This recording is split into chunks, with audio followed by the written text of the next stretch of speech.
Marky Mark is the young king of hip-hop, known for his music and his underwear. Hey, we understand why you're so excited, because on the next Entertainment Tonight, you'll join the young rapper for an exclusive preview of his new commercial. But if it's fashion tips you want, take a look at this. Plastic dresses, see-through blouses, and a bikini with a zipper. This fantastic fashion show is not for the faint of heart. See for yourself only on Entertainment Tonight. Tomorrow night at 7 on KYW3. This is KYW-TV, Philadelphia. This is the news tonight with Jennifer Ward and Bruce Hamilton, David Rogers weather, and Yuki Washington on sports. And now, the news tonight. Good evening, I'm Jennifer Ward. Bruce Hamilton has the night off. Our top story tonight, thousands of parents and students beg the Catholic Church not to close their neighborhood schools.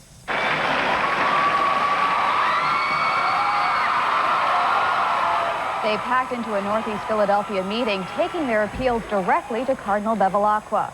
KYW3's Joyce Evans is standing by at Archbishop Ryan with more. Joyce?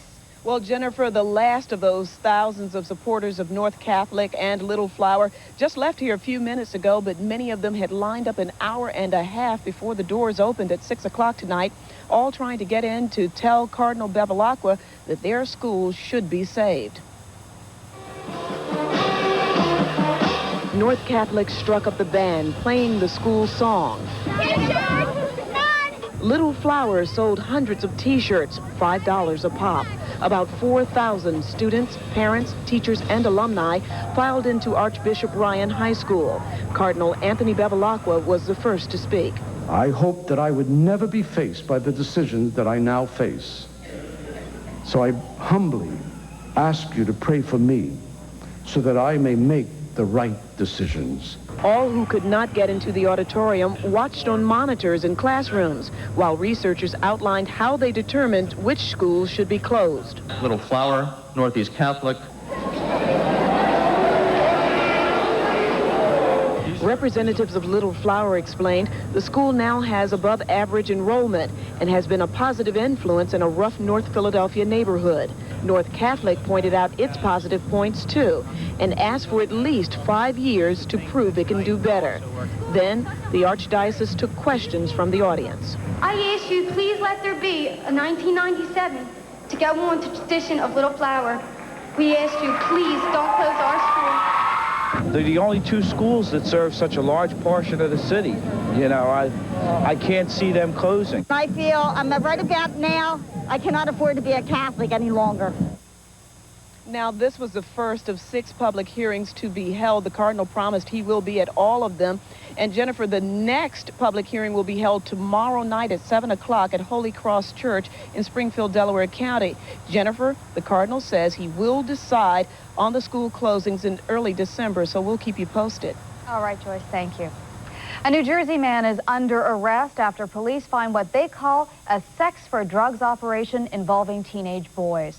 Elmer Green Jr. is behind bars on charges of molesting a 14-year-old boy, although police believe other children are involved. Police say Green sold drugs and alcohol to teens at his Cookstown home, often in return for sexual favors. A Philadelphia police officer shot a suspect in the back outside the main post office at 30th Street. Police say the man, still unidentified, was suspected in a $15,000 bad check fraud. The shooting happened while the officer was chasing the suspect. He's in critical condition at this hour. A man who thought he'd found a treasure made a grisly find instead. A body inside a steamer trunk in South Philadelphia. KYW3's Barbara Monaco has the details. It was a battered, weathered steamer trunk that looked as if it had washed ashore, but there was no treasure. Instead, police said the remains of a human being wrapped in plastic were found inside.